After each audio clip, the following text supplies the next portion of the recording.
Les répressions anticorruption ont frappé dur Macao. Comme l'économie de la capitale du jeu se contracte de 20,3%.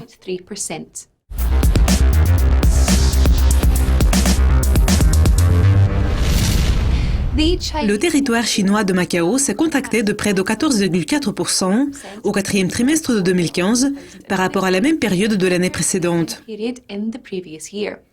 L'économie qui repose sur l'industrie des casinos pour plus de 80% des revenus du gouvernement a du mal à s'adapter à une campagne anticorruption lancée par Pékin en 2014.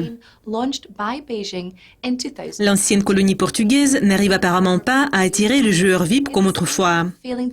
Après que les grands hôtels ont recouru à la réduction des prix pour soutenir les activités, le nombre de visiteurs a en fait augmenté au cours des 2 premiers mois de 2015 et a progressé de 4,5% au cours de la fête du Nouvel An lunaire.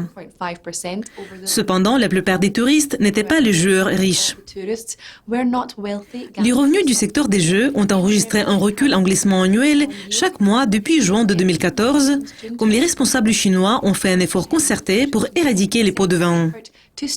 C'est-à-dire les grands flambeurs de la partie continentale ont limité les voyages à Macao, qui est le seul endroit en Chine où les casinos sont autorisés. Malgré le ralentissement, Macao reste le plus grand centre de jeux du monde. En 2015, les revenus ont été 5 fois supérieurs à ceux de Las Vegas Strip. En fait, les actions de casinos de Macao ont annulé les pertes antérieures après que les données mensuelles ont été publiées. Sands China Ltd a progressé de 1,9% et Wynn Macau Ltd a connu une hausse de 1,6% lors du trading à Hong Kong.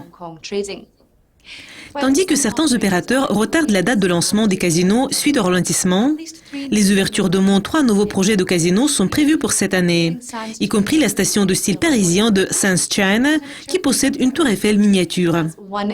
Comme un représentant du secteur du jeu a déclaré, le fait que le marché a presque progressé en février, malgré les malheurs des clients VIP, nous amène à croire que le marché de masse a bien augmenté en glissement annuel en février, et c'est ce que les investisseurs ont probablement besoin de voir.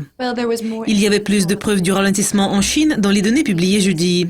Pour voir comment tout cela et tous les événements de jeudi affectent les marchés d'échange, ne manquez pas de mise à jour toutes les heures. Mais pour le moment, au revoir.